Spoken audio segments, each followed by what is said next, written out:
Hi, I'm Valerie Englehart, and in this video I am going to be painting a Crocosmia flower. I'm going to do one version in a flat brush, one in a round brush,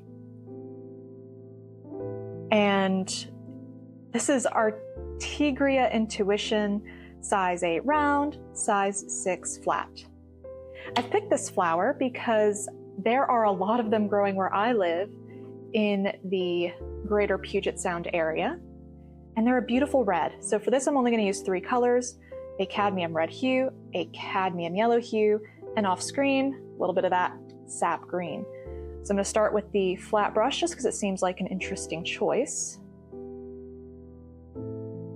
Got a paper towel out to the side to control my water flow. But let's see. Wonder if I actually should start with the green. Let's do that. I'm going to rinse my brush. Let's go green. Let's set the stems. So nice thing about the flat brush is, well, it's flat. So it creates a nice thin line. I'll have one go this way.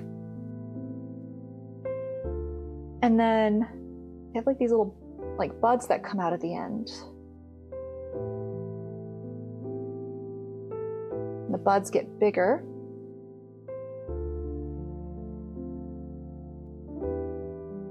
We get there to this part of the flower. Come out on either side. There's a bit of foreshortening, so I'm just going to make little dabs. There we go. Not a bad start. Not a bad start. Okay, let's transition with some yellow. And I'm doing this for 2 reasons. One, the flower goes from red to a yellow to the green. And because red and green are complementary colors, when they mix, they'll kind of create a muddy color. But having the yellow kind of in between adds a buffer, because red mixes with yellow very nicely, and green mixes with yellow really nicely. We are working on color harmonies and theories. So I'm just gonna put in some yellow, or I think I want to put some of these flowers, and having some of that transition where there's the green going into the yellow, that's really great. That's one of the properties of watercolor. Okay, great. I'll leave it at that. And this is really just a very loose study, playing around with shape of flower and playing with brushes. So let's see. Get my red now. The ends have little dots, and the red becomes larger the closer we get this part.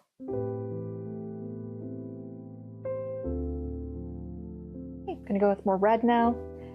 And again, I'm not looking for botanical accuracy necessarily. I want the shapes to be accurate, and I want the colors to be accurate, but I'm not looking for something picture perfect. I just want the feel of it. And I'm painting this a lot like I would do with a round brush, where I use light pressure then heavy pressure to splay the bristles. Get a little more water, pick up more paint. And I'm just looking at my reference photo and focusing on just the shape of the petals. Now, watercolor is transparent, so we will see some bleeding as things merge together, and that's fine. That is absolutely fine. And I'm not going to worry about painting the stamen. I just want to play with color, have my little watercolor warm-up for the morning, and work on my brush angles.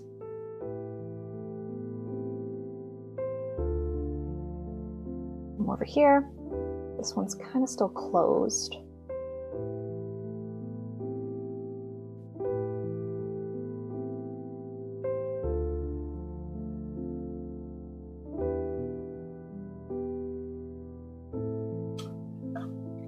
Okay, there's one. And then in my reference photo, and I'll include this reference photo in the description, it's available copyright free on Unsplash. Photographer is Gary J. Stearman.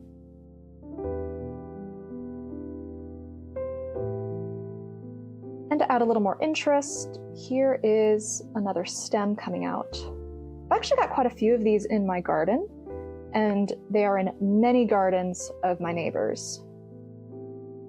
They just seem to grow here very nicely, and hummingbirds love them. And I'm just going through the same process.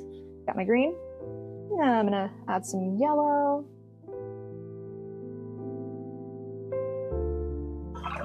That's my brush. Tap, tap. Pick up some red.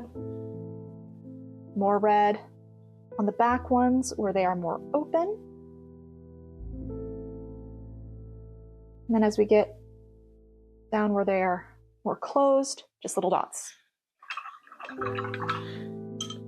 All right, so there's one using the flat brush. So let's move on to a round, because most people, when they paint with round brushes, but let's take a quick look with color theory.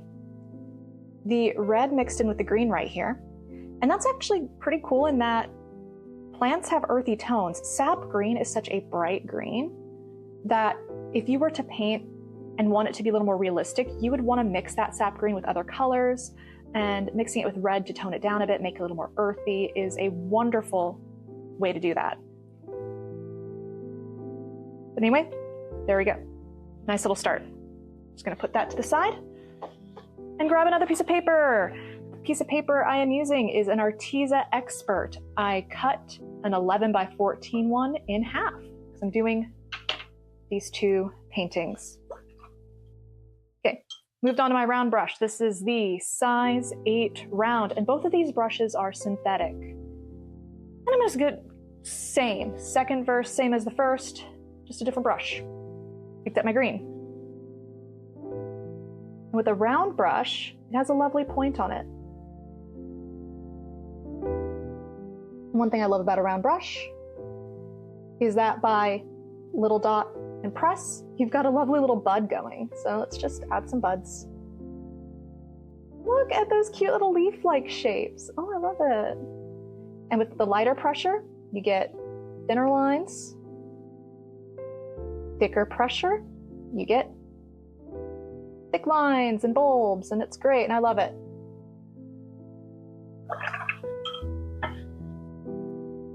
I'm probably actually going to pick up a little more green. I'm going to put some like little green bits.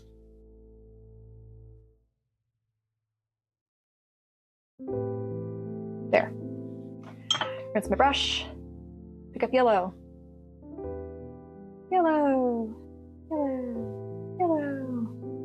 And just where I see some yellow, just like the last one. Oh, it looks like this area is already starting to dry. In the last one, I probably moved a lot faster. But with this particular paint, this paper, it lifts really easily. So if you want a little more of a blend, just give it a little scrub. Unfortunately though, it will mix the paint, so you won't necessarily have a lovely transition, but it does get rid of those hard lines. All right, now onto the big, bold red. Same as before, I'm just gonna use my tip, boop, these little bits at the end. And the further it goes down, the more red there's gonna be.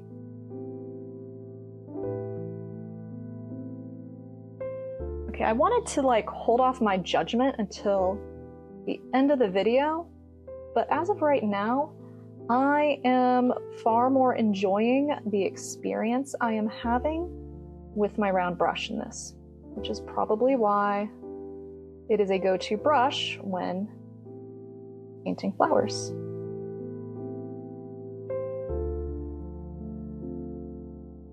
And when I paint the ones that are facing me, I'm going to make like an oval,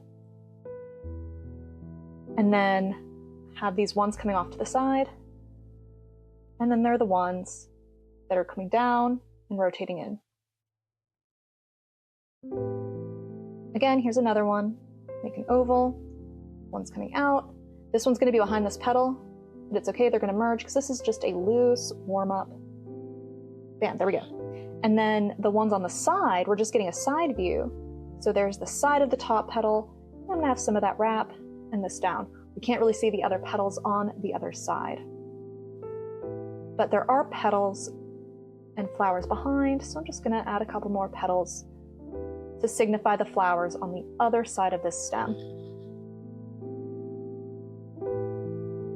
Let's see.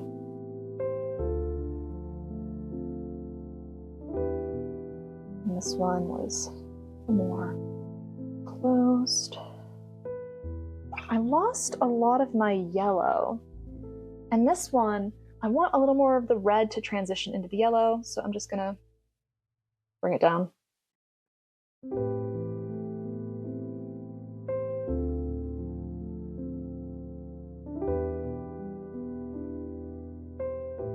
In the last painting, I didn't add these petals down here, but I want to. It feels like there was a little too much negative space. All right, I'm gonna bring it down a little more on the yellow. It just felt like there was not enough transition from the red to the yellow. And then also, I forgot in this one, let me grab that other one, I had a stem coming out to the back. Let's add that in really quickly. Also, I kind of want to thicken this. And I can do that now. And then, just in the gaps, add a little green to signify there was something going on behind. However, it was all still wet. I didn't do this first. So now there's some bleeding happening where my green touched my wet red paint. And it's fine. I'm not upset. Oh, I could have kept that on my brush because we're gonna move on to that lower branch area. Grab some more green. This one's coming off to the side. And just dotting in the little buds like before. And because these don't have actual like petals going on, this part moves much faster. We'll get nice color transitions. Oh, that is a lot of yellow.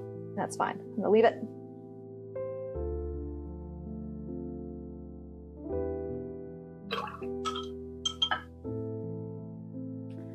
And now the red. Towards the end, only little dots. Now, because my brush is very wet and I had a lot of pigment, even just touching that little bit caused the color to flow in really quickly. So maybe I should have dried my brush a touch first, just a touch. That way you have a little more control.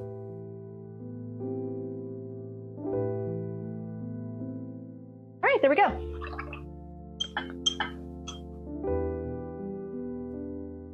So we have painted 2 Crocosmias.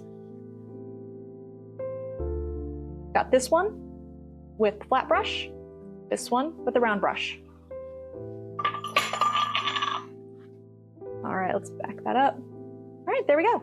Flat, round. All right, so let me know in the comments which brush was your favorite. I would love to know, and if there's any other exercise you'd like to see, let me know in those comments because I am always looking out for new subjects to paint. Anyway, thanks so much for watching. I'll catch you next time. Bye.